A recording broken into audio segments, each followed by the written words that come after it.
greatest Bronze Age Spider-Man podcast. This is the moment you've all been waiting for. This episode, we're going to reveal who the Hobgoblin is 35 years after the comics did. I'm your co-host, Michael, and as always, I'm joined by... Joshua Mervell, and today we're going to be taking a look at, like Mike said, the Spidey comics from June of 1987. That's right, and we are joined by G.I. Jolie. Dance hall horn. Hi. Sorry, I just immediately thought about it, was going to cue it up, looked at my phone and realized it's sitting there and I don't have it in my hand. We got to bring the soundboard back. Yeah, this episode deserves a dance hall horn. Didn't have it, sorry. That's okay. Hobgoblin forgives you. All right. Also joining us this week. A very forgiving man. Yes. Yeah, that's really up his alley is forgiveness. He doesn't forget anything. This week, Bex Luthor. Thanks for joining us, Bex. I am here, and I have a big red spot on my chest, so you know it's the real me.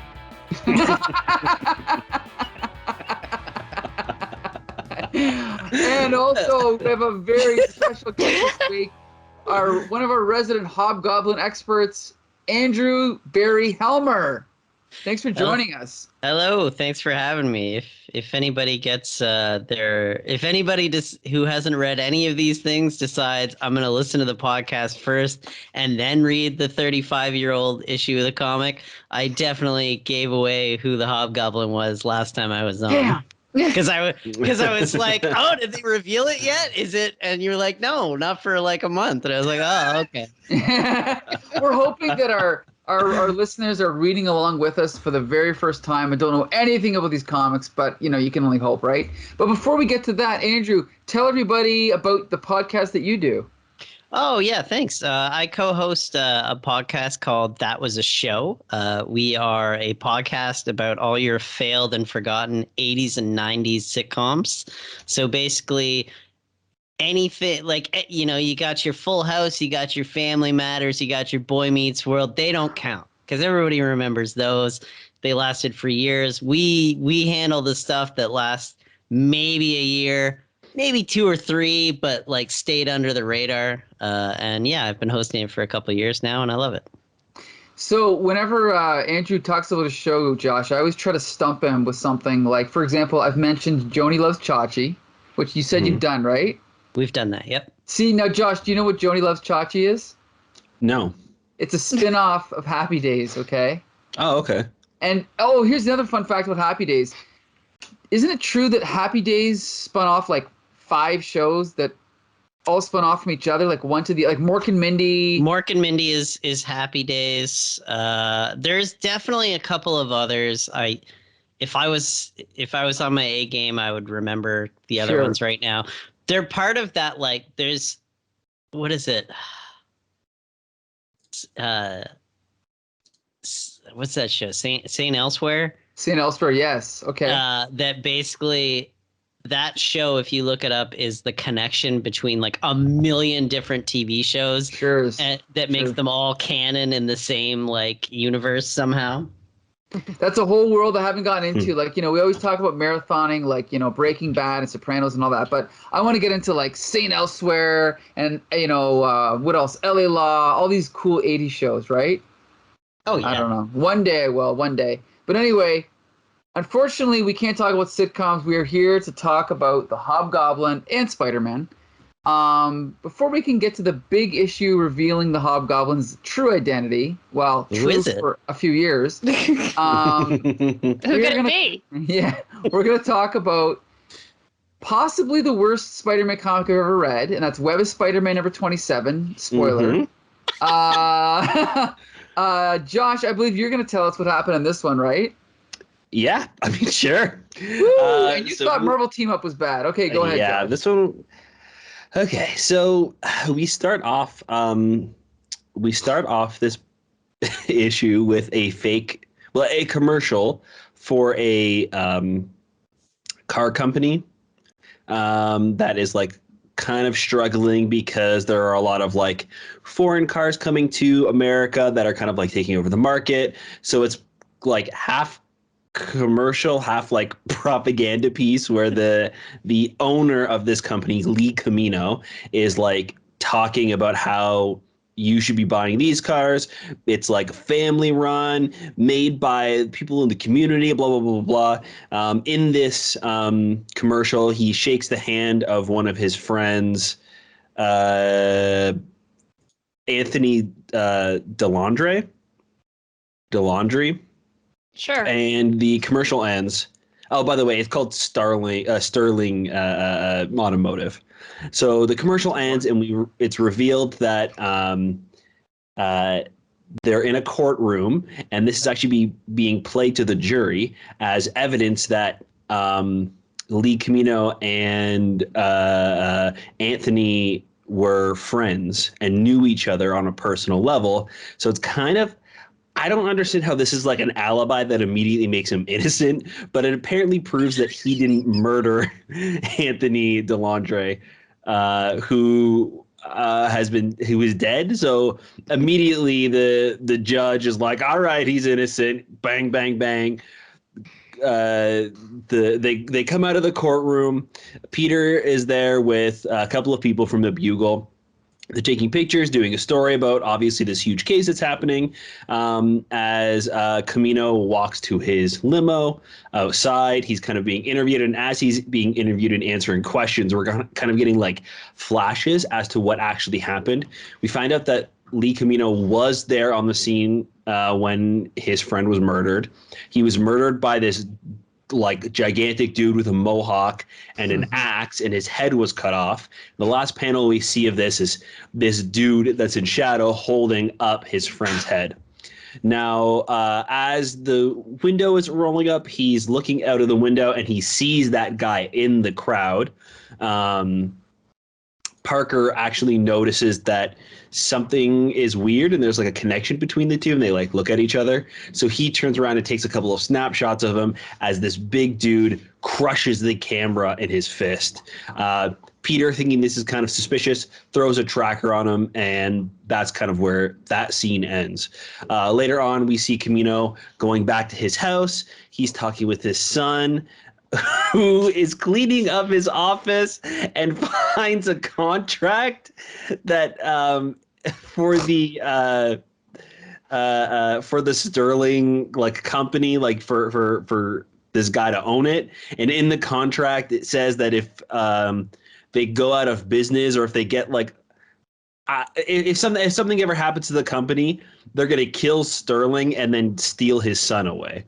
So he grabs the contract in a panic, and then calls somebody, smokes a cigar, goes to go tuck his boy Danny into bed, and finds out that he's been missing, or that he is missing out of his bed.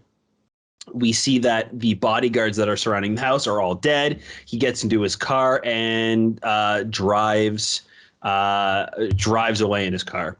Peter gets into his costume to go track down this big dude, trying to investigate what's going on. We see the big guy. What's his name? The headhunter. His name's Headhunter. Spoiler. There you go. Headhunter is there with the little kid, tells him not to move or he'll die. We see Camino barging into ESI headquarters. We see this guy, like the CEO or the owner. It's kind of like hidden in shadow. We only ever see the back of him sitting in his chair. He kind of like, he tries to like threaten this CEO guy, and he essentially snaps his fingers, and a bunch of guards come in and they're going to chop off his head. They're going to kill him in front of his boy. So Spidey tracks him down to the building. So he's in the building going through the ducts, sees them taking this guy away, and he bursts through the air duct and fights them all off and saves the dude. Tells him that his kid is kidnapped, and they have this like, nothing important happens. I don't think I need to explain all of this. They Headhunter and Spidey start fighting. Something falls on the little boy, so Camino's got to go in and save his son. There's like weird acid that's spilling over everything, that's catching everything on fire. So the whole building goes down in flames. Spidey knocks out Headhunter. He drags him out of the building, and everybody is safe at the end of the day. We don't see where the bad guy goes. We just see him kind of like fly off in a helicopter, and that's it. We kind of get like a little bit of an epilogue where Peter goes home. He turns on the TV, and there's a new commercial. Only in the matter of a few days, we see that the new commercial is that they're advertising for a new car, and Camino says what's important is family, and buying a reliable car from Sterling Automotive will give you more time to spend with your family. As we see him and his wife and his son Danny in a cast, healing from his broken legs from the bookcase, having a little picnic. The end. Okay, so I've read a lot of Spidey comics in my day, but I tell you, this is one of the worst. I should say too, this is like 100% a fill-in. He's back in his red and blues. Like this has nothing to do with anything that's going on. I don't think that they're ever going to come back to this ever. Like, do you think that they're ever going to bring up this hidden CEO guy ever again? No. And this sucks. Nothing matters. Like these creators, Dwight John Zimmerman, never heard of him. Dave Simons, never heard of him. So not only is this a fill-in, this is like bottom of the barrel fill-in.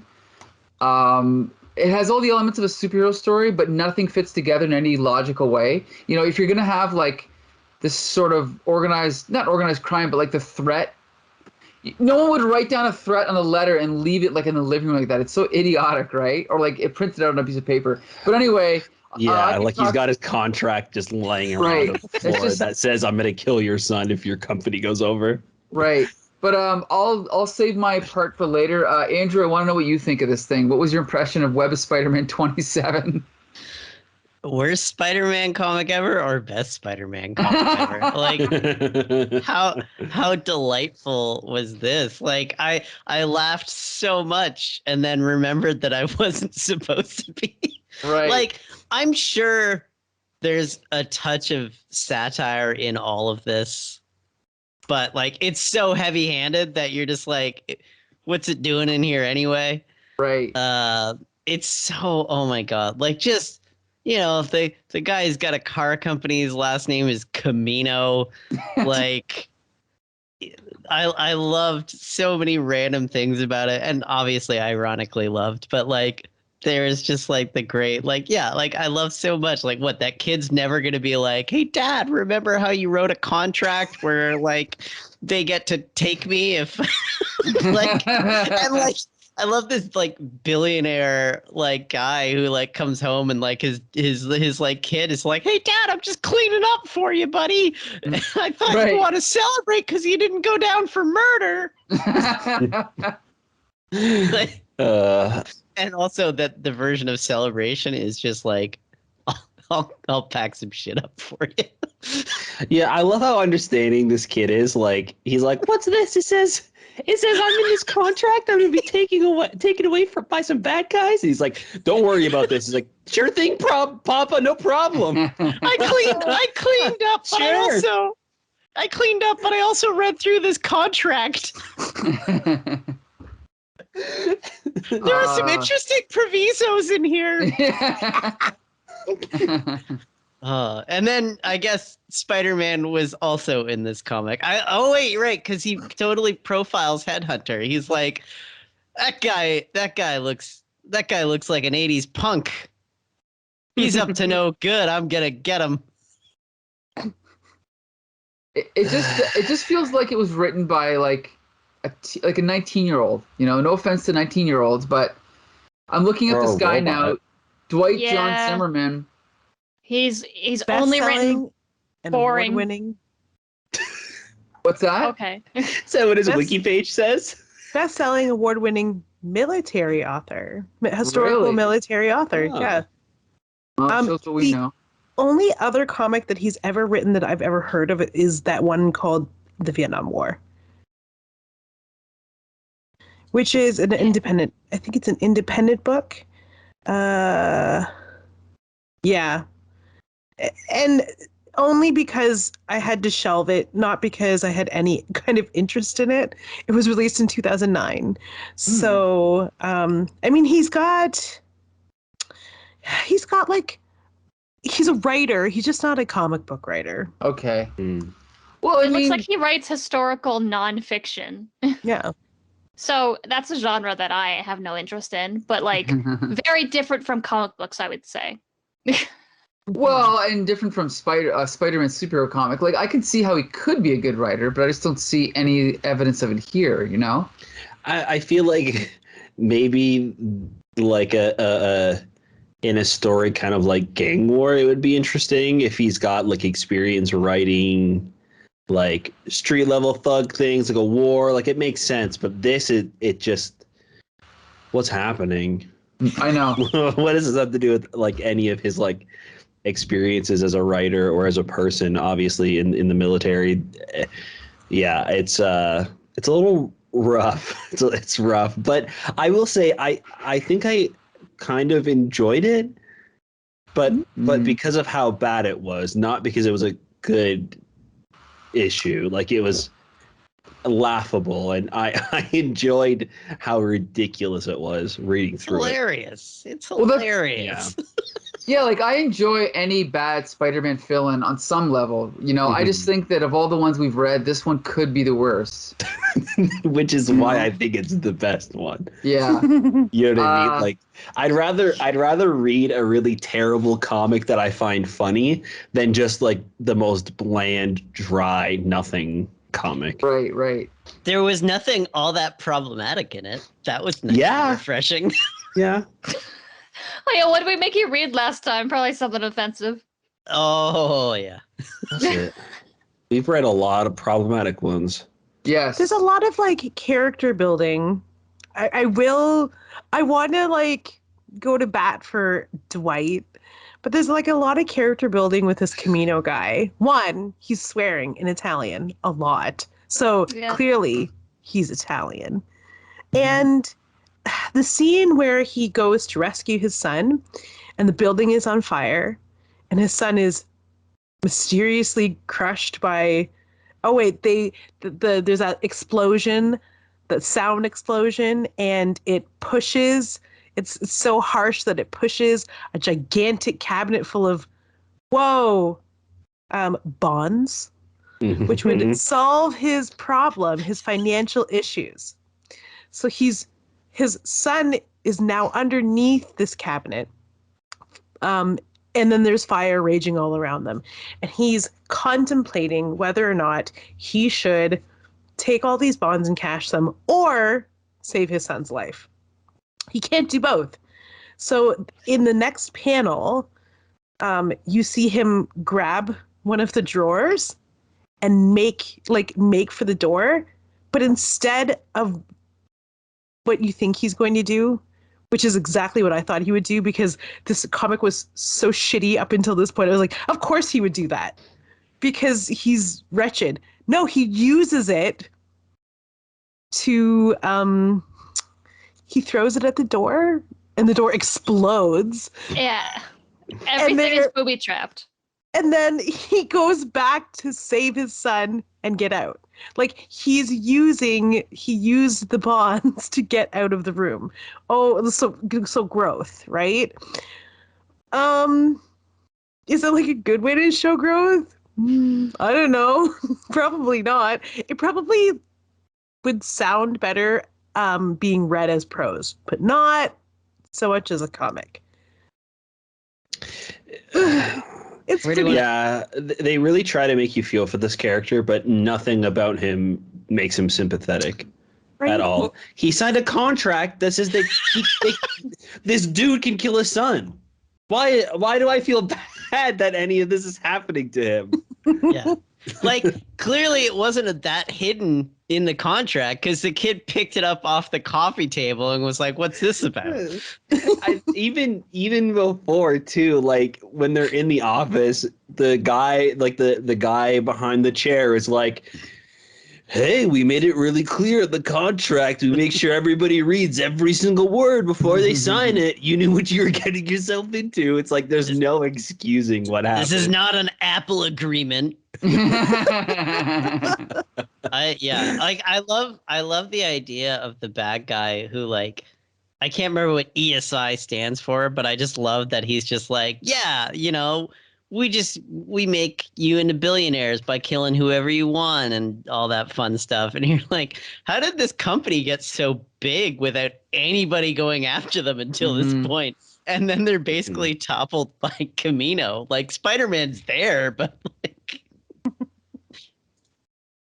where do you want to throw the kid in the bond room? You know what? Our booby-trapped bond room. The thing is I mean, the story might have been a little bit more plausible if this bad guy was not so over the top. Like, I know that we're reading Spider-Man comics, but this guy, it doesn't really fit in right with the Spider-Man style of villains. So I don't know what they were thinking with that either. But whatever. Becca, what's your take on this issue? Spider-Man doesn't need to be in it, and that's the worst kind of Spider-Man comic book. Is you wrote a story where Spider-Man, total afterthought, doesn't do anything, doesn't need to be there to have the same outcome, but is there. Congratulations. This person didn't want to write a Spider-Man comic book. They wanted to write a short story about a businessman learning to love his son or whatever. I don't know. But the Spider-Man had to be involved. It's just... could you imagine being like 10 years old and you're like, sick, the new issue of Web. Last week was a shitty fill-in, but this week, what is a bond? I'm 10 years old. It's a car commercial and then a courtroom and then a bunch of guys talking about contracts. That's great. Good Like, I'm not saying that can't make for a good comic book, but you're right. It could, yeah. Like, it's an original way to start a story, but it's so convoluted the way it all fits together. Because, like, it goes from misleading you to courtroom to then a weird flashback, and then this awkward interaction between Peter Parker and the headhunter guy, and like the headhunter's just standing there in the crowd. Like, it's just all very awkward. You know, I didn't mind the beginning up until it goes into the kid finding the contract. Like, I like you're saying, I think it's kind of interesting to like start it off with a commercial and then reveal that it's like in a courtroom. Like, that's pretty cool. You don't have to stop the story. You don't have to start the story off by like these are all the people and we're in a courtroom right now because somebody's dead. It's like we kind of like figure it out along the way. I think they do a really good job of like telling that story, even showing that like Camino is not as like innocent as he seems by like as he's answering these questions from the news reporters, we see that he was there and he actually does know what happened and what's going on. They don't have to be like, and headhunter chopped his head off because it's like, well, we know, we get it. Like, I think it's all pretty well set up, and then everything just goes off the freaking rails after that, and things just kind of happen.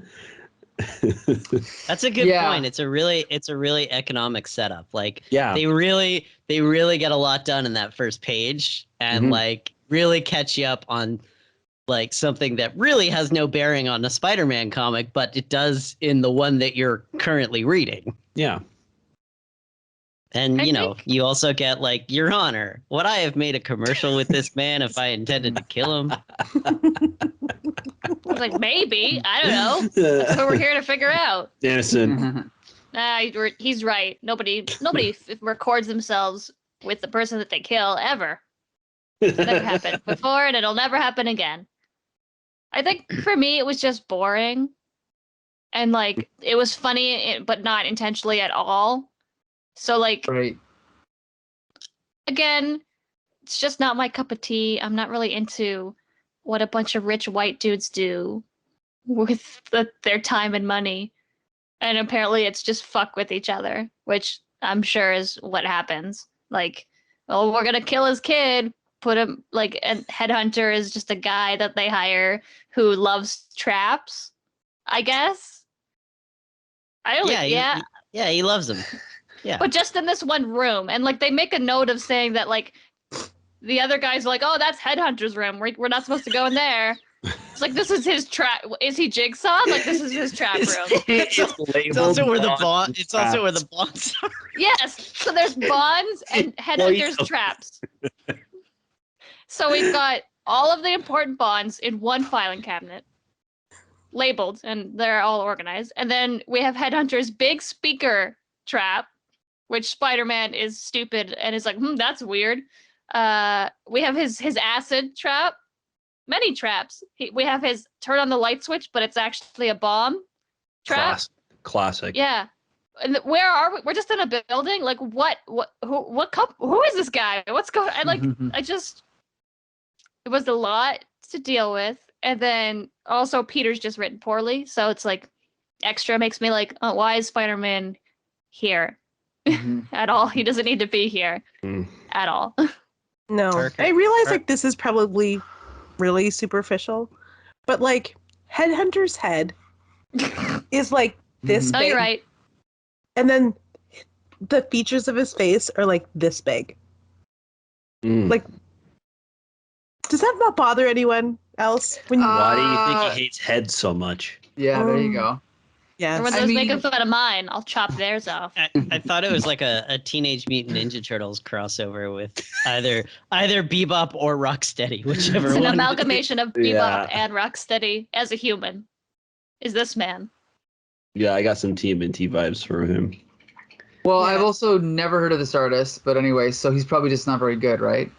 That doesn't mean that, but he's not good in this. Who is it?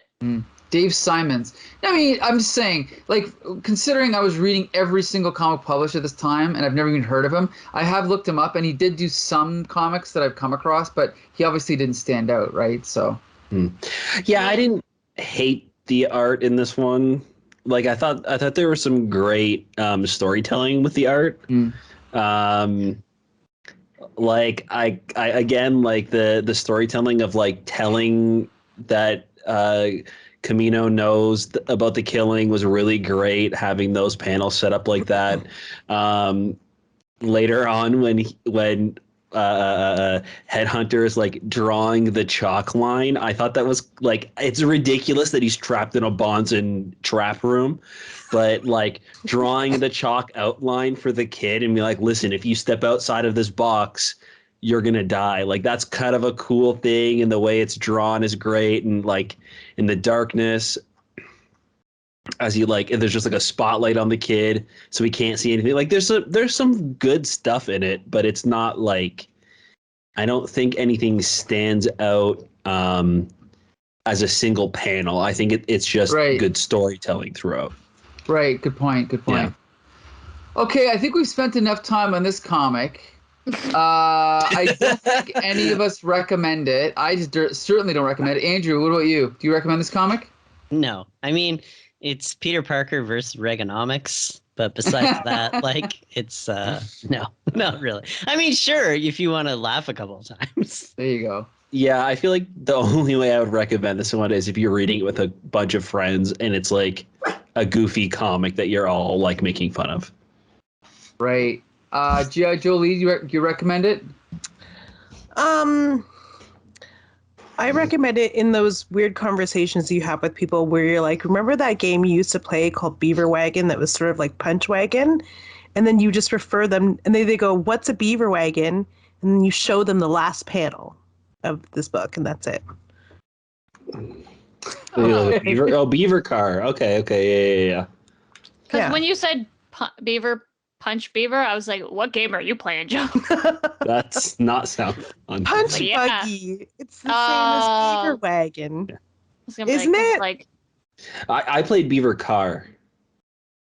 I've never brought beavers into that game. yeah, that's a different game for me.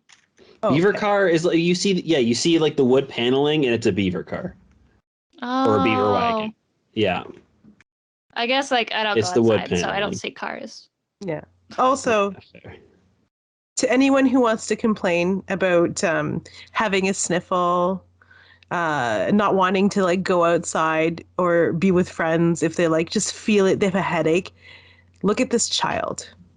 He has first-degree burns all over his legs, and he is having a picnic. It's Otherwise- probably a set. Otherwise, I don't recommend it. Oh, maybe, yeah.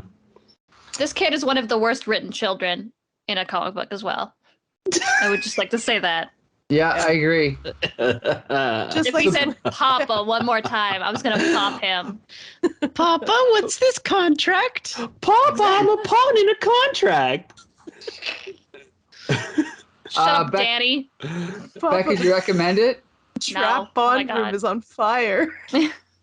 I almost didn't even read this one. Like I finished it in the car on the like I wasn't driving. I was in the passenger seat of the You car. were reading it while you were driving. Yeah. Because I read the Amazing first because I was like, this is the most important one. And then I read Spectacular because I was like, oh, I like the lizard. And then I was like, okay, I'll read Web of. And then I was going and I was like, do I need to finish this? Like I just got lost interest halfway. So no, I don't recommend it. All I do right. own it though. Really? All the Web ofs. Oh, that's right.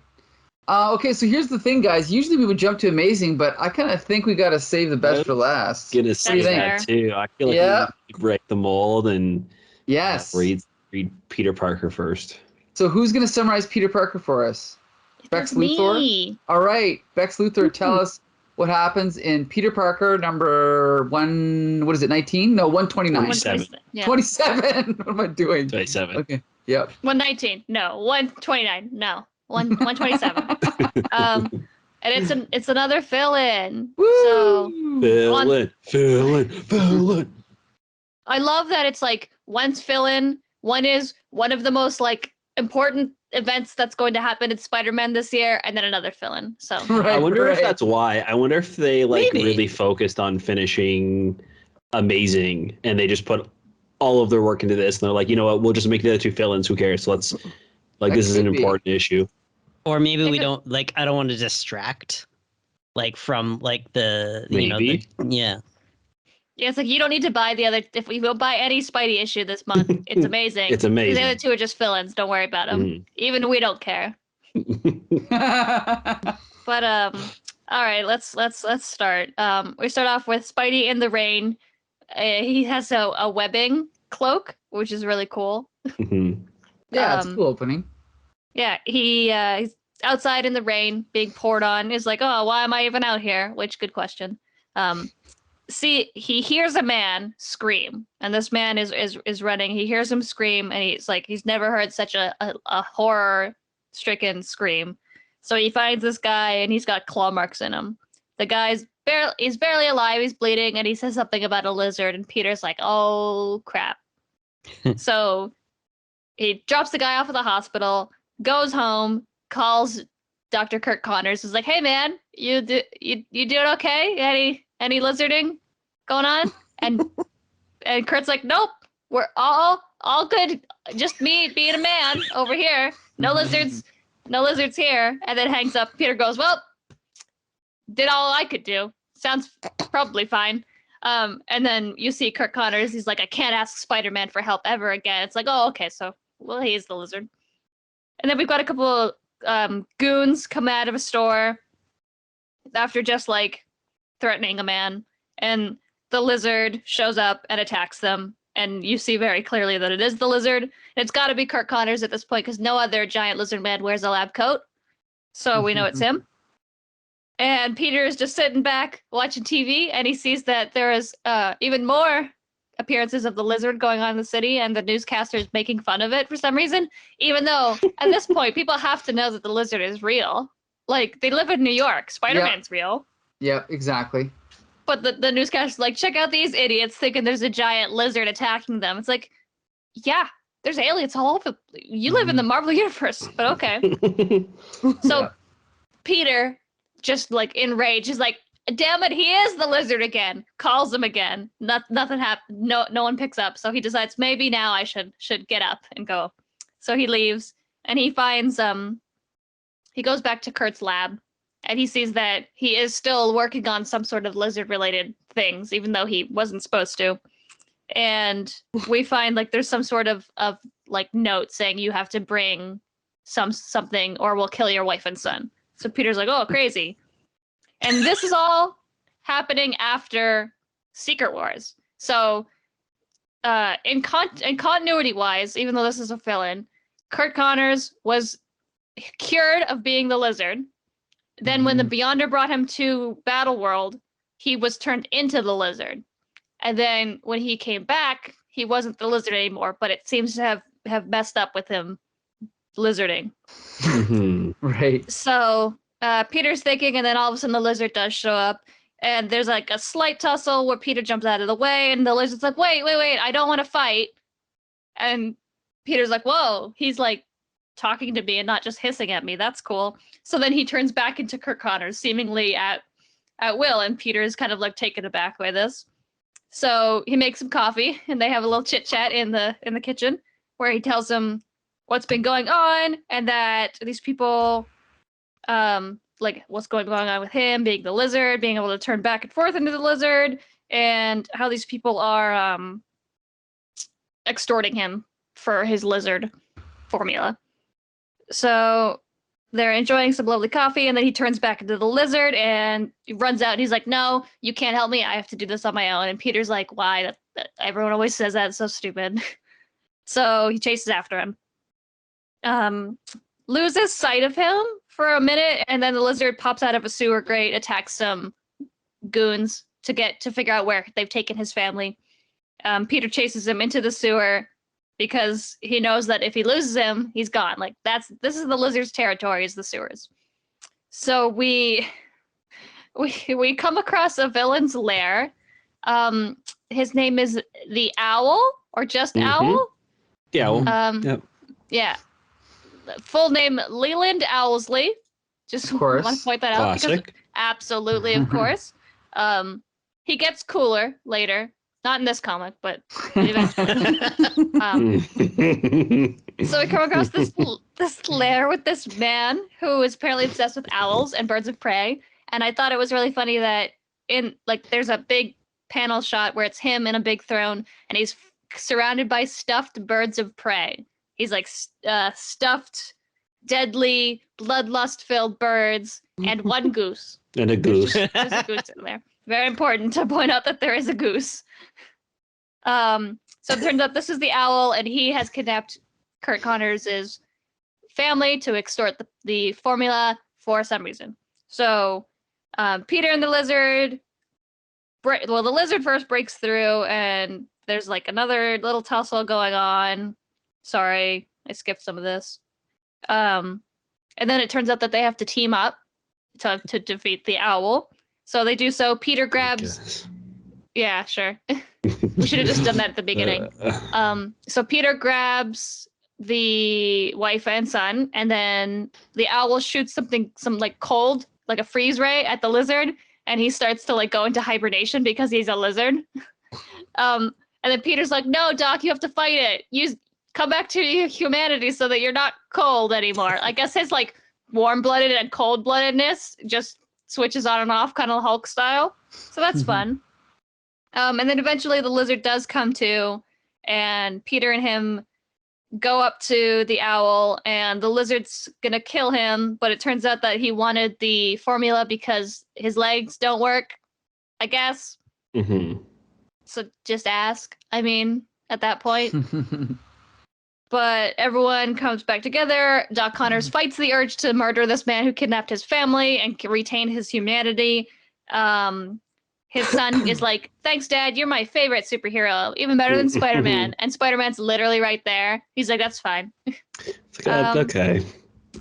But at the end, Doc Connor's wife is still like, I don't know if I'm still cool with this. So she like actually younces. And then he's got to deal with the fact that he's a lizard man again. In the end. You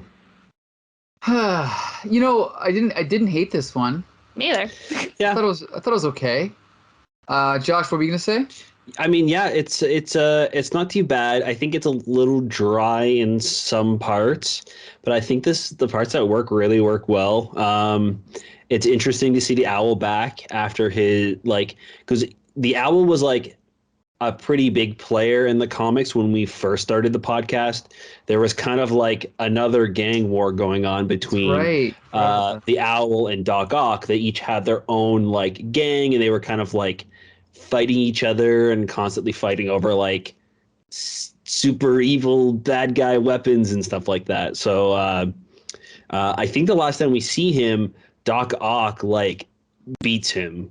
So I think that's this is the result of that. He's been in hiding ever since because he's now crippled from his fight with Doc Ock. At least that's what I assume. Because I think the last time we see him, is that like they're in like the museum, right? If I'm remembering correctly, and then Doc Ock, them Black Cat's there. And this is like right at the height of Spidey, like, no, you can't help me.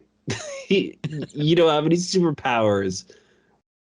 But I want us to be superheroes together. Yeah. So it was like, it's nice to see him again. Also, we should point out that like there's such a thing as a fill-in story and there's a fill-in creative team. I think this is the fill-in creative team, but they were following the continuity, right? Because this does fit in with what's going on somewhat. And Len Kaminski's done a few Spider-Man stories already, and Alan Kupperberg, I think last week drew like 2 issues in 1 month. So he's kind of like a regular fill-in artist at this point.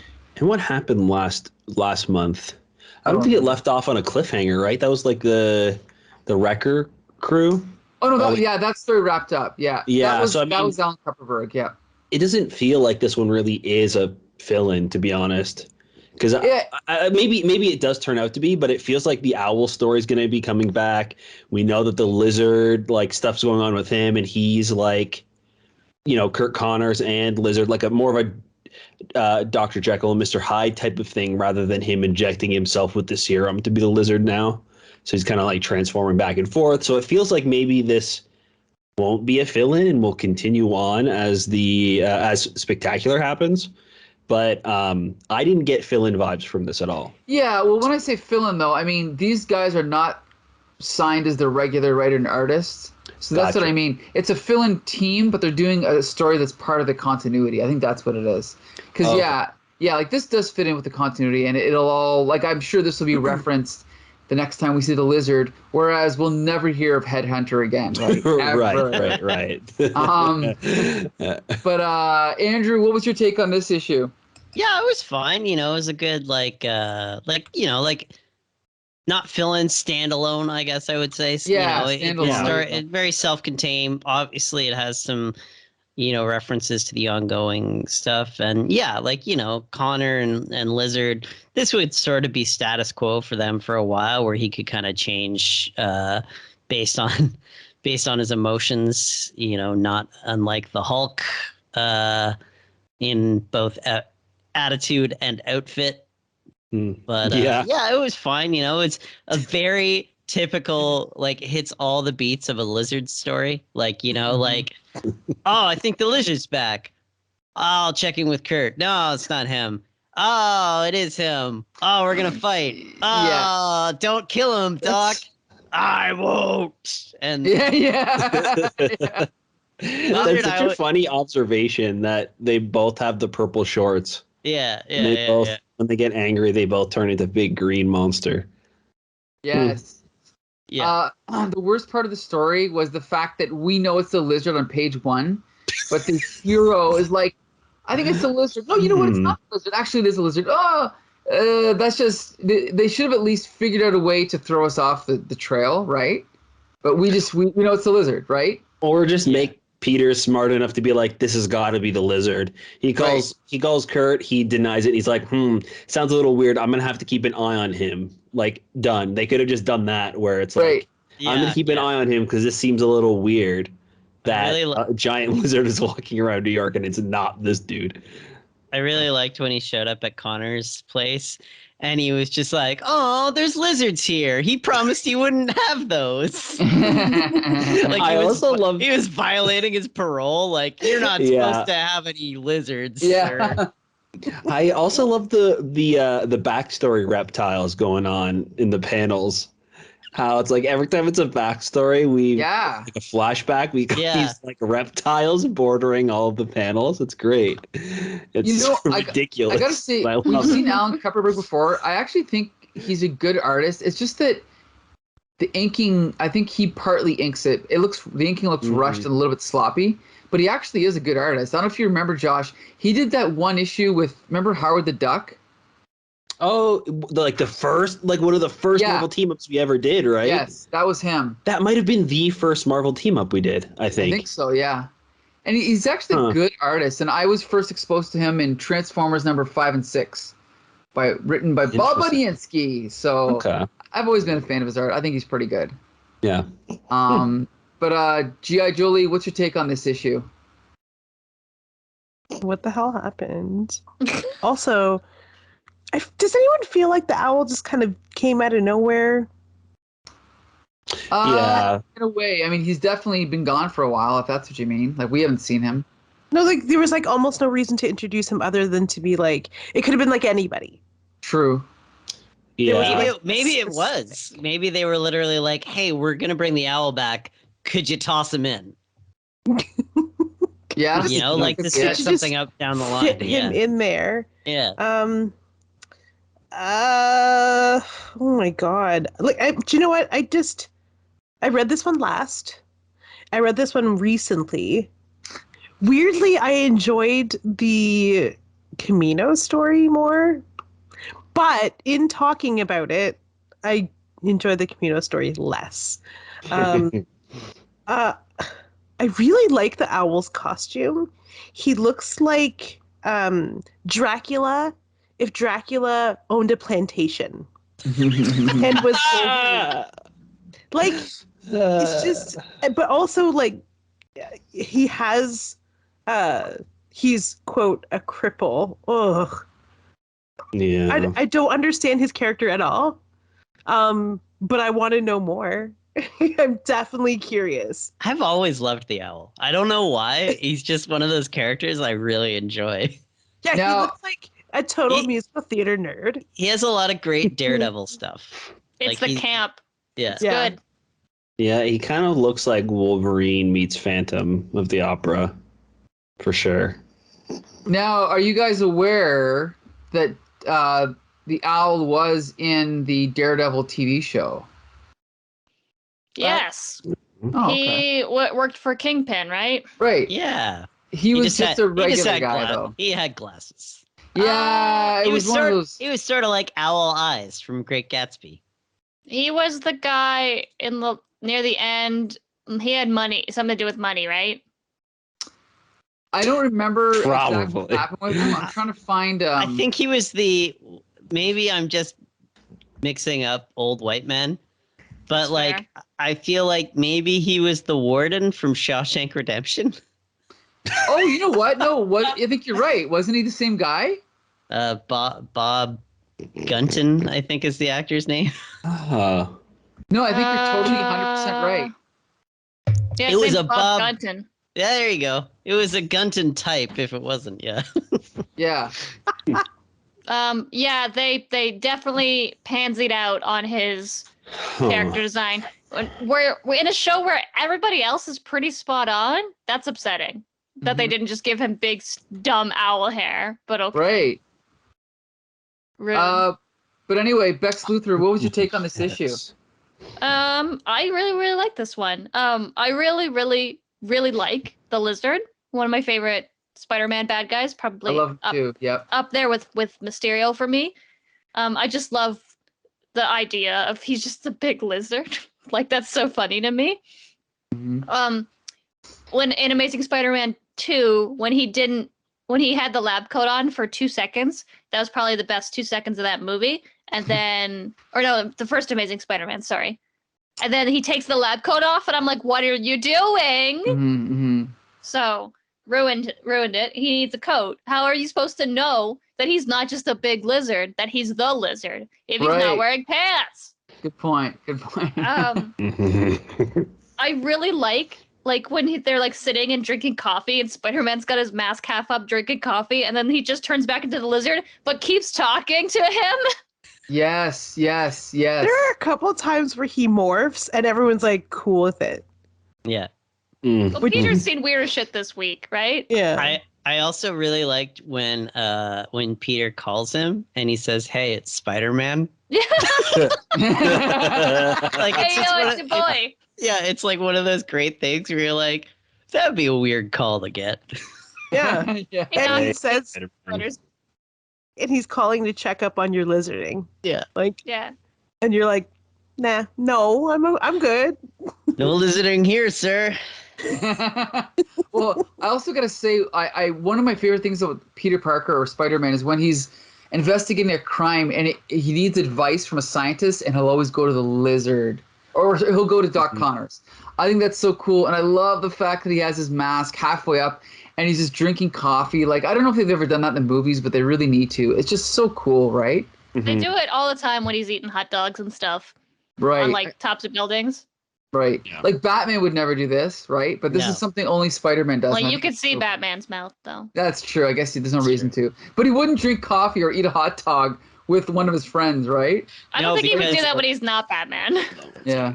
Well, Batman if eating hot heroes dogs. don't do that, then I guess he's afraid of hot dogs too. Bruce Oh, is that's afraid right. of all things. I get it. Um, Anyway, But yeah, I really like the character interaction, and I like more in depth about Doc Connors. I always liked him as a character. I love that his wife is like, "Oh, you saved us," but also like, "You're still a lizard, and that still is freaking me out. So I need space," and it's like that's totally fair. That's a fair thing for her to do. I like that it's not all tied up at the end.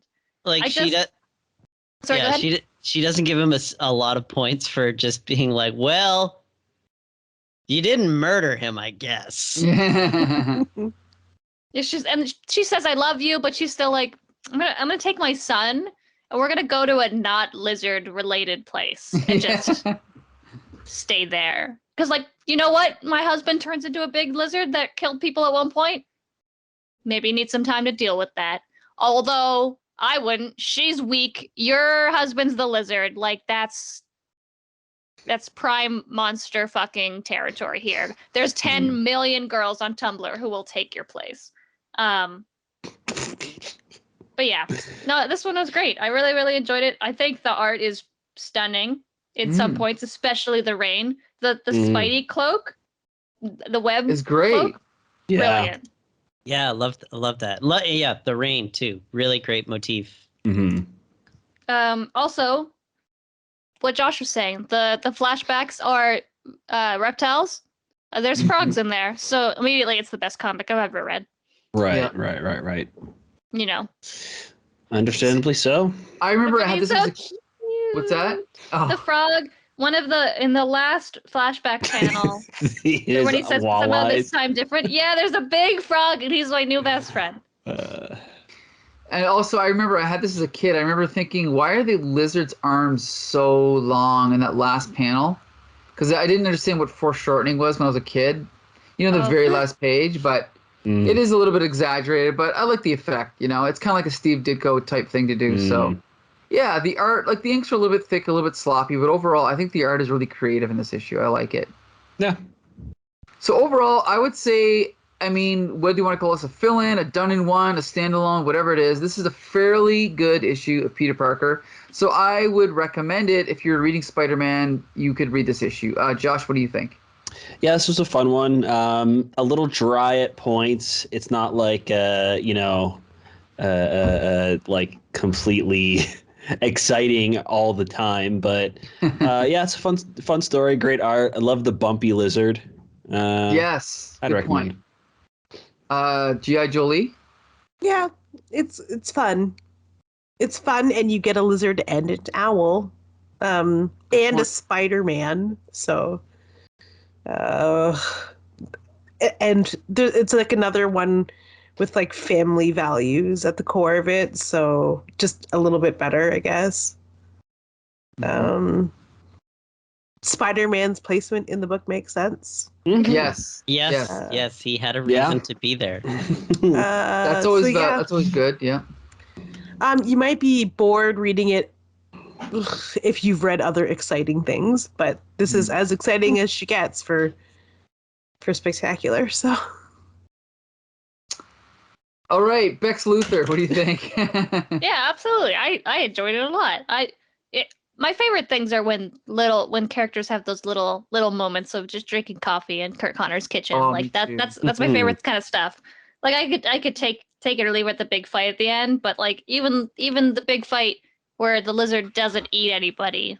Great. 10 out of Right. 10. Also, there's Ar- frogs, so.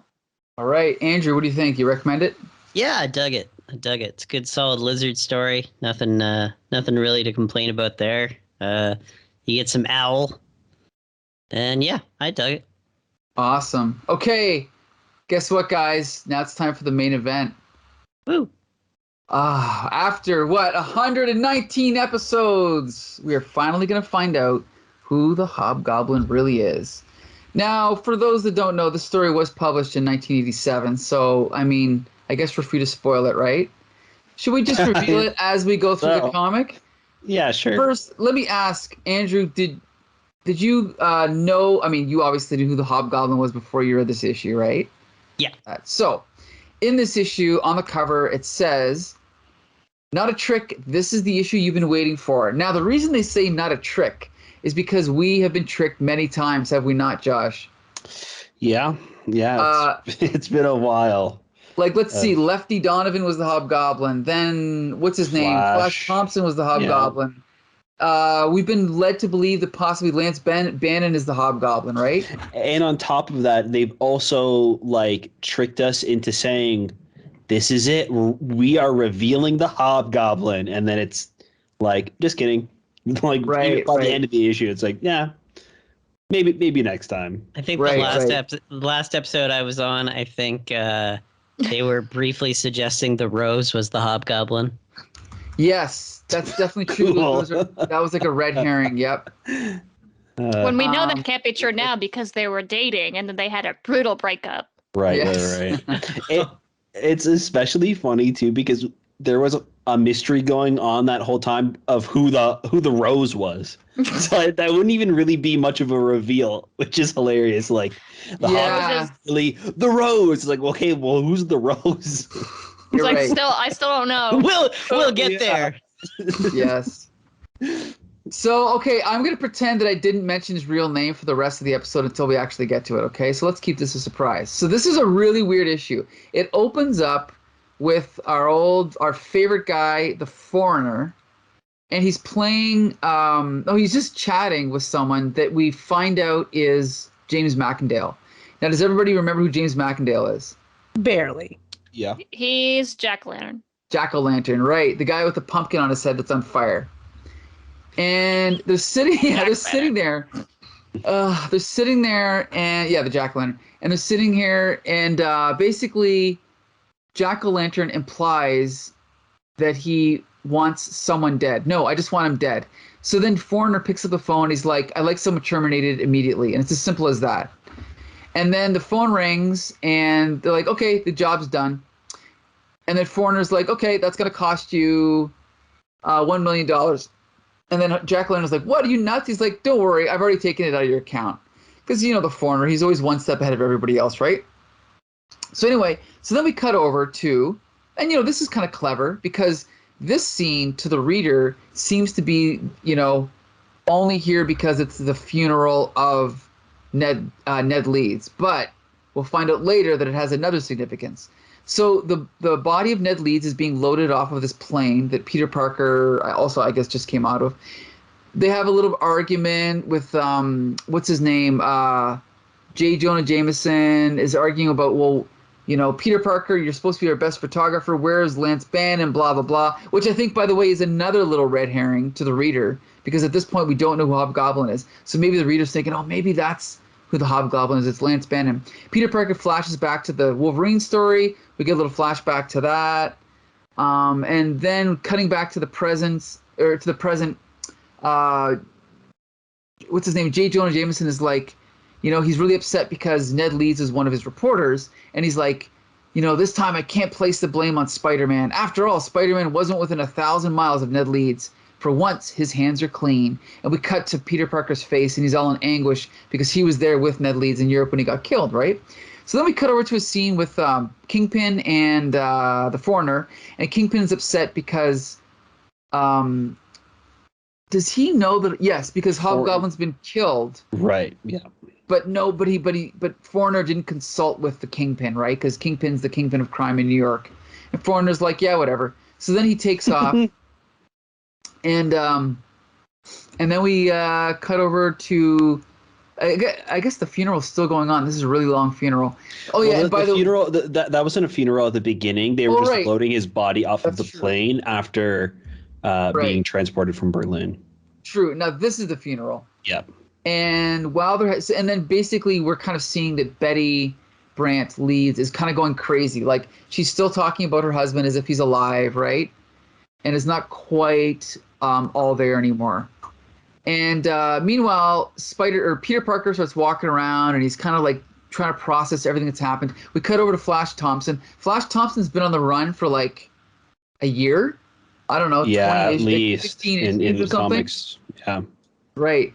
And he actually tries to get arrested, and he's just about to tell these two cops who he is, but his confession gets interrupted by a message. And so the cops take off, and he's like, I can't even get myself arrested. So then we cut over to the Rose coming home. He's not coming home, but he's going into his headquarters, and he finds two of his main men. One is dead, and one is hung from like the rafters.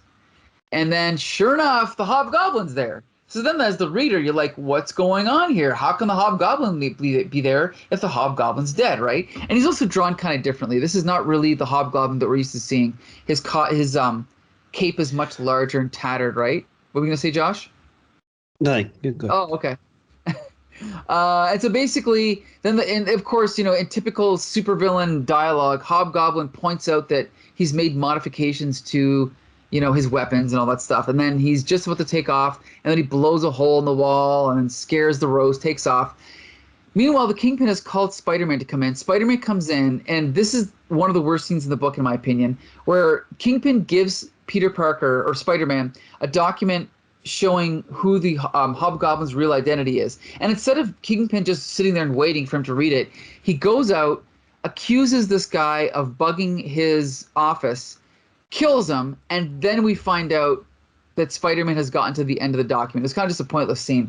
So then we hear Spider-Man screaming from inside the Kingpin's office, "No, it's a lie!" And then we see, Spider-Man recoiling back on the desk and flashing back to Europe, to his adventure with Wolverine, and then we cut. So him and Wolverine leave like their hotel, and then we cut over to Ned Leeds. What is he doing? Oh, journal entry number 53. Everything is proceeding beautifully, and he's kind of giving this little report, and you're like, what's going on here? He opens up this briefcase, puts the journal in.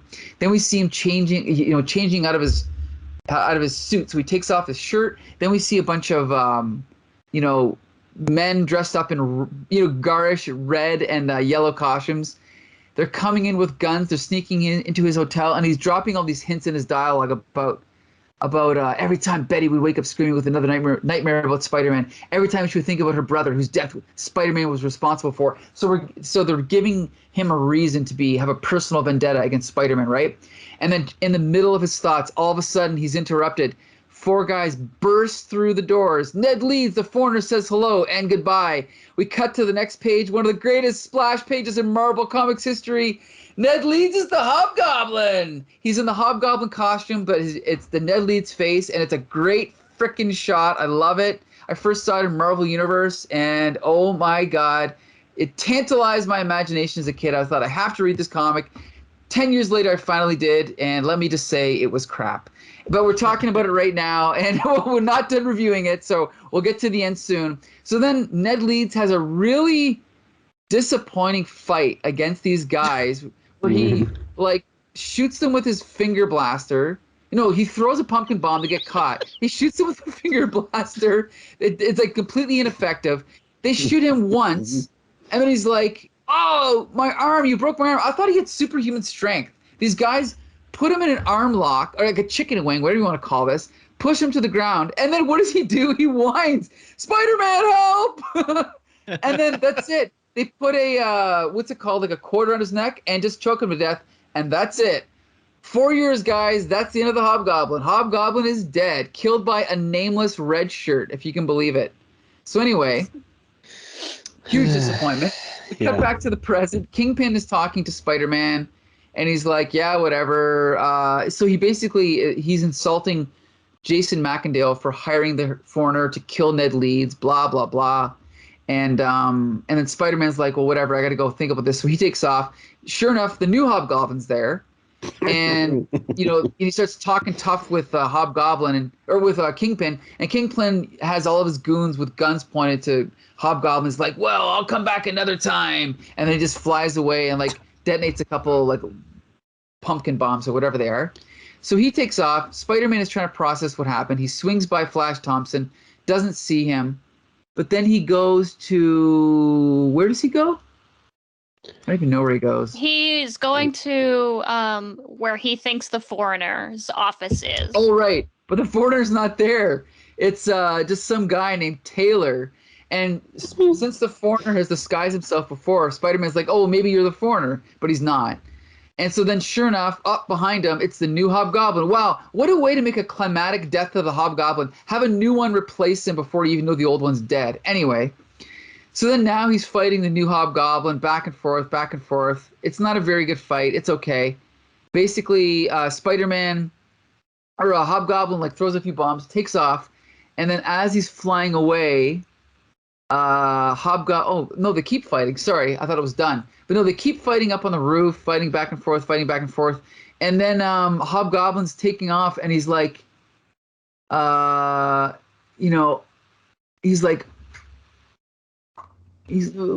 he said at some point he's surprised about how tough Spider-Man is. Yeah, he's like, I don't know, I guess he doesn't. Oh, maybe I imagined it. But anyway, so he takes off. Spider-Man's costume's on fire. He rips it off. He falls, like a bunch of stories from a building, falls on the ground. He's all beat up. And, oh, no, sorry. I just read this like 2 days ago. But Hobgoblin's still in the fight. But then he throws a pumpkin bomb at Spider-Man. But Flash Thompson, ex-football star, catches the pumpkin bomb, throws it in the air, it explodes, and the Hobgoblin's defeated. So this is where, as he's flying away, he's like, next time, Spider-Man, next time. And in his mind, I'll pack an H-bomb. That guy is tough. I think I busted some ribs. And then he just flies away. And now Spider-Man, with his mask still on, but his shirt off, is cradling Flash Thompson, hoping that he's not going to die, right? So Flash Thompson's near death. Spider-Man gives him mouth-to-mouth to resuscitate him. Sure enough, he survives. Now he's in the hospital. Peter Parker's there visiting him. And they're like, so then Flash Thompson's like, then who's this woman? Is this a nurse? I don't even remember. This is his lawyer. Yeah. This is his lawyer. She's like, I'm curious. We have proof that Flash wasn't the Hobgoblin, so who is? And Peter Parker's like, got me? I guess we'll never know. And then we cut over back to the Kingpin and the Foreigner, arguing. And then Foreigner walks out. Kingpin, just as he's about to walk out, Kingpin gives him a note, and he says, whatever you do, don't open it until you get downstairs. Not in the elevator. Understood? Foreigner's like, oh, absolutely. He takes the note. As soon as he gets outside the office, he opens it up, and it says, you just put yourself in check, because they were playing chess. And then he flips it over. He's like, what's on the back? It says, I don't bluff. You have 3 seconds. Explosion. So Foreigner comes back in, and his head is all smoking, and he's like, that wasn't very nice blowing up the elevator like that. And then then he's like, any other man would be dead right now. And the Kingpin's like, why, Foreigner, old boy? It was just business. Here, a token of my esteem. Catch. Same time next week? Wouldn't miss it. So I guess this is like a Professor X Magneto thing, where they're just constantly playing chess, right? Mm-hmm. So then we cut back. Yeah. So then we cut back to Peter Parker's apartment, and now he's with Felicia. No. Can I just make a point that in about with her hot Aunt May haircut? Yeah, but I can just point out that in about 2 or 3 months, comic book time, Spider-Man is going to be married, and at this point, I don't think anyone working in the Spider-Man office knew that, because it's very clear that, this is now back to status quo. He's with Felicia. She's sewed him some more Spider-Man costumes. Everything's good to go. And then it ends with this big splash page of Spider-Man swinging through the city in his black costume. And that's it. And the end. So, yeah, it took me many, many, many years to finally find this issue. And when I finally read it, I thought it was, like I said, complete shit. But Josh, I want to know your reaction to the story. First of all, have you read this issue before? You know what? I have a long time ago, and I remember really liking it. So I was super excited to read it again. And reading it this time, it's not good. There's some really great moments, and I think that the scene where they're taking the body off of the plane and Spider-Man feeling guilty and JJ feeling guilty, like that stuff is really great. I like some of the stuff with Foreigner and Kingpin, like their kind of like chess game thing is super fun. And then like even though it's like cartoonish that the envelope blows up or whatever in the elevator, Right. it's fun that he comes back and he tosses him the chess piece. The Hobgoblin is probably the scariest he's ever been in this issue. Like when they're fighting each other, it's great. When like the power goes out and they're in complete darkness, those like blue silhouettes of Hobgoblin are like terrifying. It's just an awful way to like write off this character. It's Right. weird that there's another Hobgoblin immediately. We don't really get to say goodbye to this character. It doesn't feel like this great reveal. It Right. really feels like they're just passing the baton and they're not letting this like saga go. They're just continuing it, which kind of sucks. I think what they should have done was Flash should have been the one to put the hit out on Hobgoblin because Hobgoblin has been tormenting Flash. Everybody thinks that he is the Hobgoblin, so you can give him like the desperation to put out this hit on him, and then you can have Jack-o'-lantern go and kill Hobgoblin in Berlin, which would give him an excuse to take up that mantle. They've kind of had this rivalry, this entire gang war. So you're giving the Jack-o'-lantern finally the go ahead to kill this guy off, which will give him like more tech to upgrade his suit. So maybe he can just become like Jack-o'-lantern 2.0 instead of Hobgoblin again, I guess. And because he's always been scared to fight Spider-Man. Why all of a sudden he put on the Hobgoblin mask and he's not afraid to fight Spider-Man anymore? He was just like 2 issues ago, he wouldn't fight Right. Spider-Man when he was teamed up with Hobgoblin. He's like, no, the 2 of us aren't enough to take on Spider-Man. And then all of a sudden he puts on the mask and he's like, yeah, I could take Spider-Man. Fuck this guy. Like it doesn't make Good any point. sense, right? So I think that if they wanted to do this and pass the buck on to somebody else, have him be the one to kill Hobgoblin finally, take his gear and upgrade, and finally he feels powerful enough to take on Spider-Man. If I was able to take down Hobgoblin, you know what? I'm tough enough to take Spider-Man. And they can like I think that would have been a great reveal, but this is just like nonsense. What is happening? Right. Okay, Andrew, what's your take on this issue? First, have you read it before?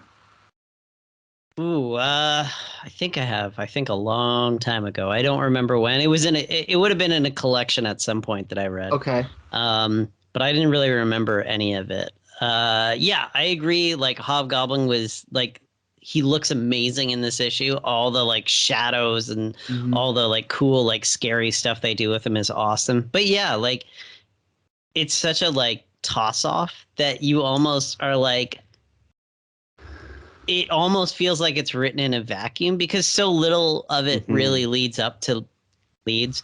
So like honestly, like it could have been like a who shot Mr. Burns thing where like they could have just like slotted anybody into this issue and it would have had just about the same amount of longevity and impact. Like it's Right. only important because they dragged it out that long, not because it has any real dramatic stakes to it. Good point. You know, it's just sort of like, yeah, it's a double issue that doesn't need to be a double issue, which is pretty common. Right. Where you're just like, all right, let's go. Come on, let's get there. You know, and then, I mean, I like the Kingpin and Foreigner stuff. You know, I agree. I agree with that. Like, you know, Foreigner's always fun. I mean, how does he be such a cool bad guy while still, you know, managing to pen such like rock hits like Cold as Ice and Jukebox Hero? Like it just, it's just boggles the really, mind, eh? it's impressive, you know. And I did like at the beginning where they're playing chess and like because the Kingpin's pissed off, like he beats him and he's just like, "Fuck you." Yeah. I also, it's I great guess because quickly, yeah, go ahead. Go ahead, Josh. I was just gonna say it's great too because Kingpin, we normally see him being like untouchable. Yeah. Nobody can beat Sick him, of right? that. So the fact that Foreigner was like guess what? Two could play at this game. It was like, this is Yeah. really cool. And then at the end, like Kingpin kind of coming back was enough to show that he's not completely powerless without like reversing what Foreigner did. Yeah. Yeah, I really like that scene. Yeah, for sure. Yeah, I thought that was cool. Sorry, go ahead, Barry. No, I'm good. Okay, G.I. Jolie. I assume this is your first time reading this issue. Yes, it is. And what do you think? Was it worth the 4 years of waiting? No, it wasn't. Okay, do you know what? It was in that I had to eventually read it. So eventually I would have figured it out. But it sucked a lot. It was so disappointing. It was massively disappointing. What Barry had said about there being no stakes, it's exactly right. I can't. I agree with Mike, where the scene where even Spider-Man finds out that his good old friend Ned Leeds is like Hobgoblin is fucking terrible. He just like casually in like a scene from Miami Vice is reading this in this file folder. Right. It just is not good at all. Because they have to wrap it up and continue and continue on. It's like disrespectful to the Kingpin, and he makes it known. I'm surprised he didn't go full underwear in this one. Like usually when he's the most disrespected, you see him in the sauna. Yeah. But he wasn't in the sauna this time. They disrespected the Kingpin. They disrespected the reader. Because they're like, oh, well, we still don't want to tell you who the Hobgoblin is. So we're going to tell you that we're going to tell you in this one. Tell you it's this dead guy. And then continue on with somebody else who's a mystery. Like, F you, Marvel. I feel cheated. Yeah. Yeah, it's weird too. I feel like this would have been a pretty solid issue if there wasn't the lead up to this. You know what I mean? Like just as a standalone issue, it's kind of interesting. Like the stakes feel real, but because we know Ned Leeds, we know the Hobgoblin mystery has been leading up to this moment. The fact that somebody else just puts on the Hobgoblin costume in the reveal issue. The Hobgoblin's already dead when it starts. Like nothing matters. There's no stakes. Like it is a pretty disappointing climax to this like story that's been going on for years at this point. Bex Luthor, what do you think? Yo. So I have read this before, but I read this after I read Spider-Man the Hobgoblin Lives, the 90s, okay. which fixes question mark Okay. things, Kind of, yeah. changes because I don't know, I'm sure we won't be, I don't know if we'll be reading that or anything, but for anyone listening, should I spoil this? Is this okay? Well, actually, don't spoil it. Don't spoil Okay. it. Let's keep it a surprise, yeah. So things. So I read that, and then went back and read this, and it was very confusing. Right? Probably shouldn't do things like that, but it made sense in like as we've been reading up to this, it's been making more and more sense. Why I was like, but the Hobgoblins. Oh, okay. Right. So everything started to make more sense. My favorite part of this issue, I have two favorite parts, actually. My first favorite part is when the Rose walks into his house and everyone around him is dead. He just goes, Yeah. God. Just, I love that. I love him walking in. He's talking to this guy. He's like, well, hello, I'm right here. And he slumps over dead. He's like, oh, wait, I see. And then he goes over. He's like, hey, Varley, I need you to make a phone call. And he walks over and he looks up and he's being hung by in the rafters. He's like, well, that's I cut him down, and then just That like tracks. Yeah. he's just like, fair. You know what? Fair. And he just like moseys on, and then he goes and cuts the roses. Yeah, using the Ah. same clippers he used to clip down Varley. Mm. Monday. Didn't even call the coroner Mondays. And then, of course, the hobgoblin shows up with the rose, and the rose is like, who the fuck's this guy? Excuse me. You are not my ex. Also, not as interesting. So, like, he's very whatever about it. Then, of course, there's a big explosion, but I still don't think the rose could be bothered, which I enjoyed that. My second favorite part of this issue is the last page where Spider-Man, whose friend he still believes to be the hobgoblin who is dead, but he's like, man, it feels good to be Spider-Man. Spider-Man, everybody.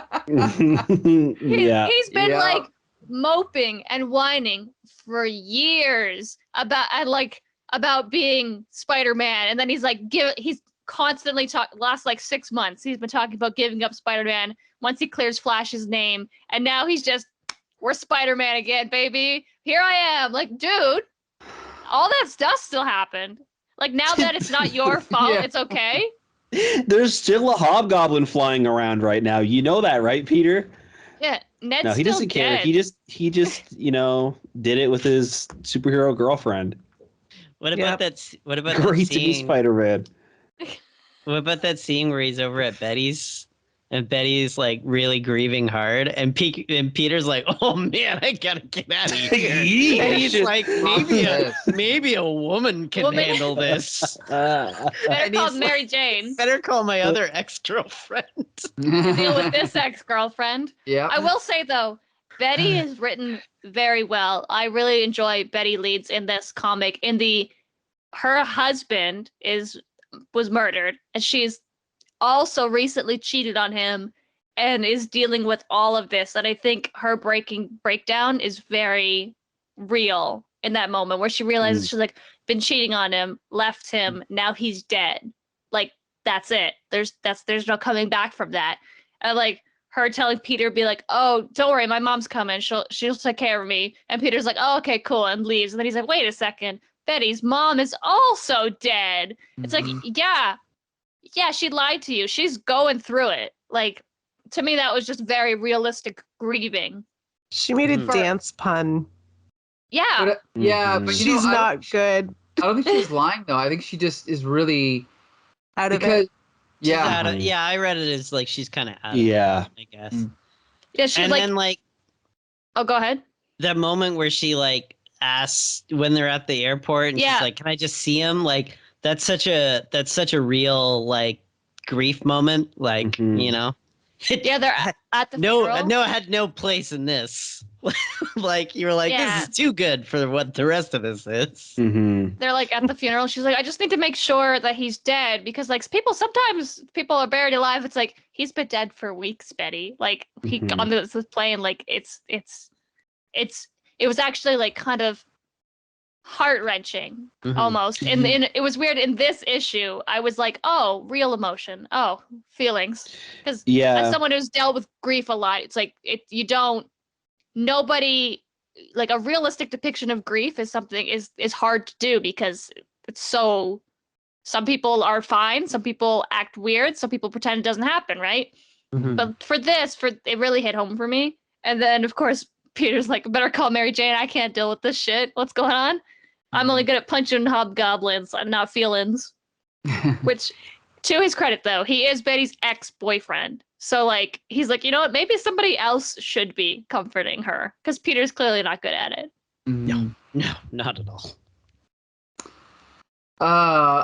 So all. I guess, okay, so here's the thing is, Josh, you gave your idea of how you think this should have turned out. Does anyone else have any other ideas for how they could have done this better?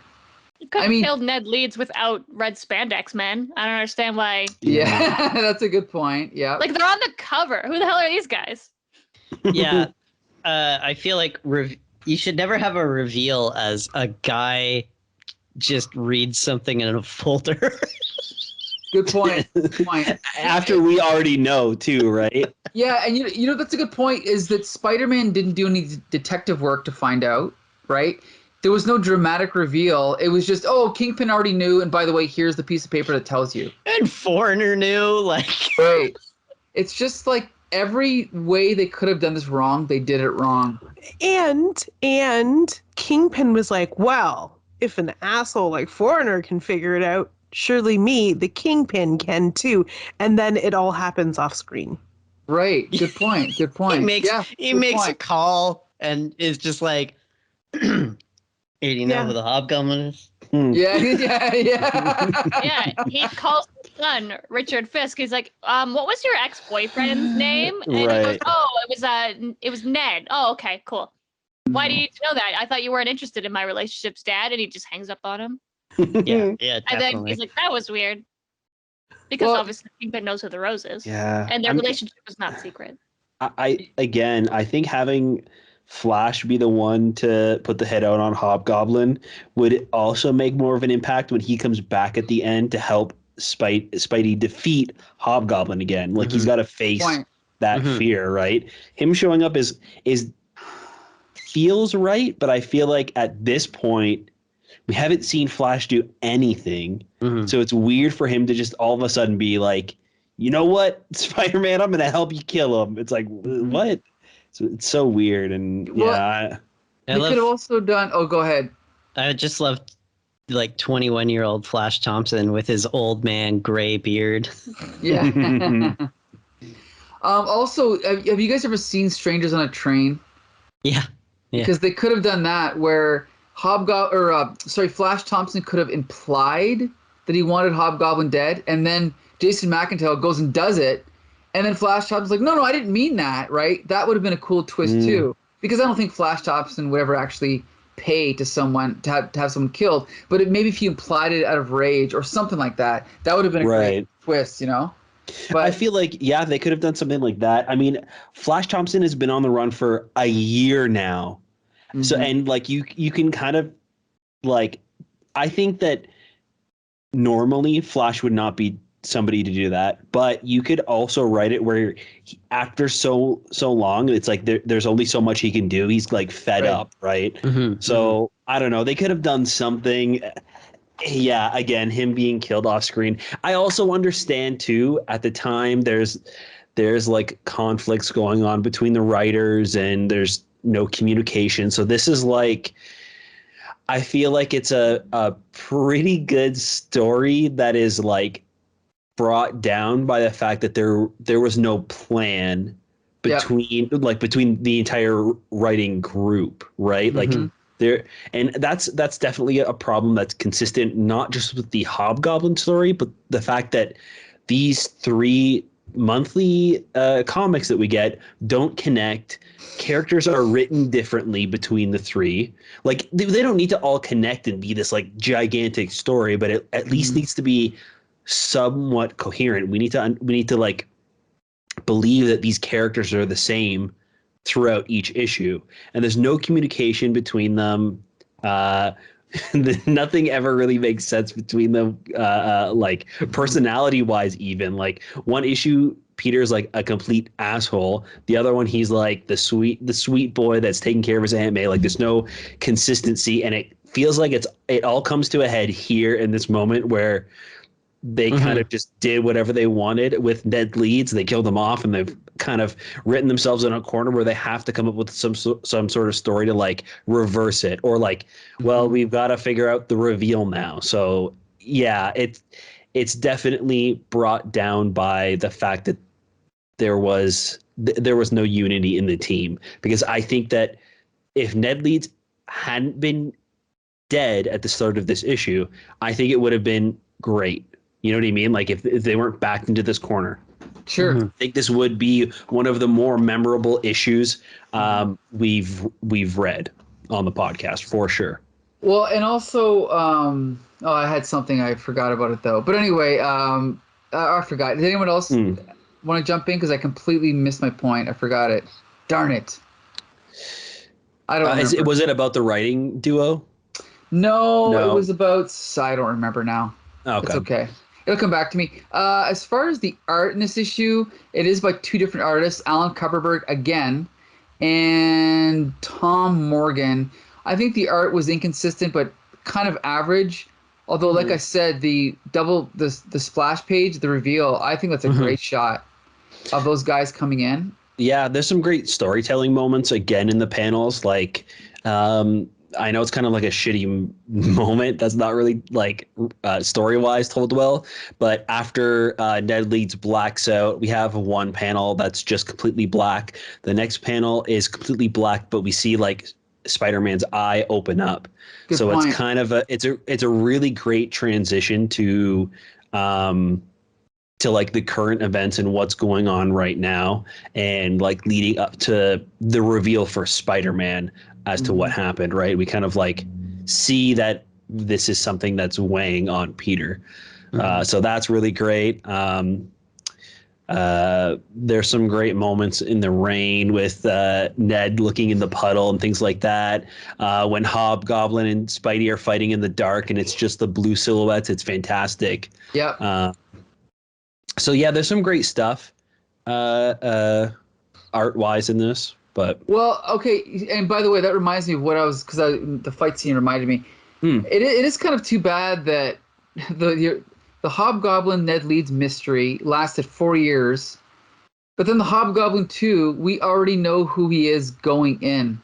yeah, We know it's Jason McIndale. It's just so anticlimactic. There's so many things about this that are anticlimactic, eh? yeah, and we don't see it. We're just told that Jack That's a good O'Lantern point. put on the costume. Like, it was really confusing. That also might be why I enjoyed this so much as a kid. I probably didn't really put the two and two together that Sure. it was like a character we already know. Right. Because they don't really talk about Jack O'Lantern's like alter ego a whole lot in the comics. Right. And honestly, I probably wouldn't remember it if we weren't reading this run right now with Jack O'Lantern in it. Right. So like when I just picked up these like few issues or whatever to read them, I did not connect the two, that this was already somebody in the comics. I figured it was like a new mystery. Right. Right. Yeah. So, I mean, I guess the final thing is, do we recommend it? You kind of have to, right? Because it's an essential chapter in Spider-Man history. You can't read all these other issues and skip this one. So with hesitation, with a giant grain of salt, I do recommend this issue. There are some great moments, but overall, it is a gigantic anti-climax. Andrew, what do you think? Yeah, I pretty much echo exactly that. I guess you got to read it because it does, it's a big Hobgoblin moment and all that. But yeah, it's not well written and it's a big letdown. But whatever, there's a lot better stuff coming. That's right. G.I. Jolie, do you recommend this one? No. Sorry, I was shaking my head and realized we're on an audio podcast. So no. Oh God. I don't even. I think we're at that point in the information age now where it's like, no, just spoil yourself on the internet and move on. Just do it. You deserve it. Honestly. Owe it to yourself. Because not even the like Regina George-ness of the Kingpin saves this issue. And I love Rachel McAdams. So Another Canadian treasure. Yeah. There you go. Yep. From St. Thomas, Ontario. Which is where I am, by the way. Anyway. Yeah. Have I gone looking for her childhood home? Maybe. Yes. Anyway. Could I buy it? Also, maybe. Did I leave notes and flowers? Perhaps. Am I in it right now? Recording a podcast. They don't Who's know. to say? But yeah. Okay, can I just point out that while he's also lamenting about not being able to be a better friend to Betty, he's doing it out in the rain, watching her naked silhouette. Doesn't everyone do that? Is she Weird. naked? I Uh, guess. Oh, she's definitely not clothed. Oh, wow. I guess so. She's got butt Girls boobs and going on. boys. what's the Yeah. daisy? That's like, that's a very suggestive silhouette. Yeah. You can see her butt and her boobs at the same time. What a And I great, love- what a great Marvel editing moment. They're like, we sexualized the widow a bit. Like, she just came home from her husband's funeral. Can you give her like a day? Mhm. Nah. Nah. We'll give her we'll give her tops 45 minutes. What else would you do after your husband died besides go home and take a really sexy, sexy bath? A really sexy cry. It's the sexiest cry in full lingerie. So, Yep. Jolie, you don't recommend it. Skip it? No. You're saying skip it? If you're reading Spider-Man? Okay, if you're reading Spider-Man, yeah. Yeah. Especially if you've heard us slam this book. Come on now. If you're reading Spider-Man the way we are rereading Spider-Man, I wish someone would have been like, yeah, it's Ned Leeds, but it's not. Right. I Well, mean, yeah. We'll get to that. But, okay, Bex Luthor, do you recommend it? In 10 years, we'll get to that. Don't you love comic books? It's no matter what you read, none of it Is matters. that a rhetorical really. question? Anyway. Yeah, please don't answer.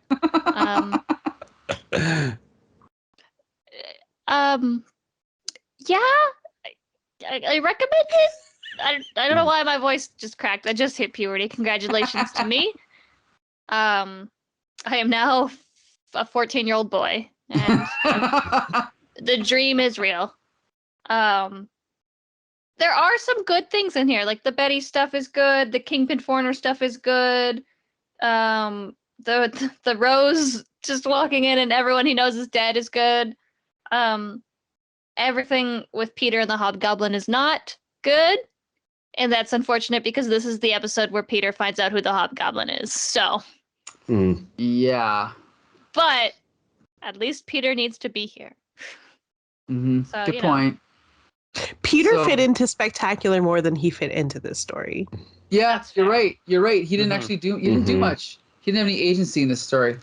No. Yeah, Peter did. I think maybe Spider-Man didn't. Because Peter is Sorry. like Yeah. there with him when he dies and like it's his friend. But you're right. Like there's no reason for him to put on the costume at all. They could have the scene where he's in Kingpin's office reading like why Kingpin doesn't know who he is? That's Kingpin basically doesn't know it? who he is. Why is this a big reveal for him? I'm just thinking about that now too. Oh, Like- yeah. How does Kingpin know that like you're gonna want to see this? It's just some dude. And then Peter's Yeah. like, Spider-Man is screaming from the other room. No, it can't be. It's like, wait, you know this dude? Daily Bugle reporter. Wait a Ned second. You know this guy? Leeds. You know, it's weird. Yeah. Spider-Man has no connection to Ned Leeds at all. No. Yeah. Why would he? The Peter Parker newspa- has so the many newspaper that trashes you. Yeah. He works for them. Yeah, I mean, read it. Obviously, it's comic book history, right? It's one of those things that like hilariously affected a lot, even though nobody really thought it through. Which I feel like explains a lot about comic books. Honestly, it's like this is gonna change continuity forever. Oh, how long have we been working on it? Huh? Yeah. Long work? No. You got a new draft for that? Yeah. I wrote this one on a napkin, and now we're printing it. So I do want to say one thing I forgot to mention Right, though right. is I love the when Peter his spidey sense goes off when the Hobgoblin flies, and he has like the half. You know, I love the half Spidey face. Yes. Yes. His half that. Spidey face is still red suit Spider-Man, but he's in black suit Spider-Man, and I just want to point out that that's cool. Good point. Actually, and you know what page is that? Early on, I can't find that. Yeah, like right Yeah. at the beginning, right Yeah, after the you know- Wolverine flashback. You know what else I got to point out? Did you notice that Spider-Man's mask is thicker? Like they actually draw it. If I can find the dang panel, but they draw it so that the mask is like a couple millimeters above the top of where his hair Right. is, which is really a nice detail. Anyway, I recommend this issue, but I do not recommend the Hobgoblin story arc. whoa! This is, I think, essential reading for anybody going through the Spider-Man story, finding out that Ned Leeds is Hobgoblin, the reveal that Peter finding out, like that's important to the story and like comics history and Spidey history. Like this is an important event that I think that everybody needs to read. But the build up to this moment is not worth the payoff that we get in this issue. I think by itself, it's fine and good and essential reading, but I would never recommend somebody read through this mystery storyline to end up in this spot. I would recommend reading this one and then skipping to the 90s when more things are revealed. At least there is some sort of like payoff and explanation later on, right? Wait, later on, or do you mean next week when Andrew Helmer joins us again? Because we're going to be reviewing The Hobgoblin Lives. There, Merry Christmas, Bex Luthor. Yeah. Yes, we're going to be Christmas skipping. We're gonna be for the first time ever. What's that, Jolie? Barry's not even shocked. This is real? Yeah, we planned this out. Yeah. Oh, So- This is a better reveal than the Hobgoblin reveal. Yeah. Damn. I'm so excited. So we're gonna This just jump- goes to show that nobody besides Mike reads the what's happening next week. And also, it also proves that I put more thought into planning these reviews than the writers of the Spider-Man comics did of, this entire storyline. But yes, next week, for the first time ever, we're going to jump out of Spider-Man chronology and skip ahead to the Hobgoblin Lives miniseries, which I believe was published in 1980, 93? 96. I was gonna say it's in the 90s. 1994. 1994, written by Roger Stern and drawn by Ron Frenz, who we all know from the last few years of Amazing Spider-Man. So that's going to be a lot of fun because we're going to find out how Roger Stern originally wanted the story to turn out. And I bought it when it came out, and it's awesome. At least I think so. But anyway, so yeah, be sure to join us next week. Thank you for joining us this week, Andrew. It was a great episode. Thank you so much for having me. Right. And so, yes, our resident Hobgoblin expert will be back next week. And Josh, you can take it from here. Yeah, thank you guys so much for listening to the podcast. It really helps when you leave us a review over on Apple Podcasts, or you can drop us a line on Twitter at HCTSpidercast. Please let us know what you guys think about the comics or the Hobgoblin storylines we're reading through. We definitely want to keep that comic conversation going, so keep in touch. That's right. So until next Monday, see you later.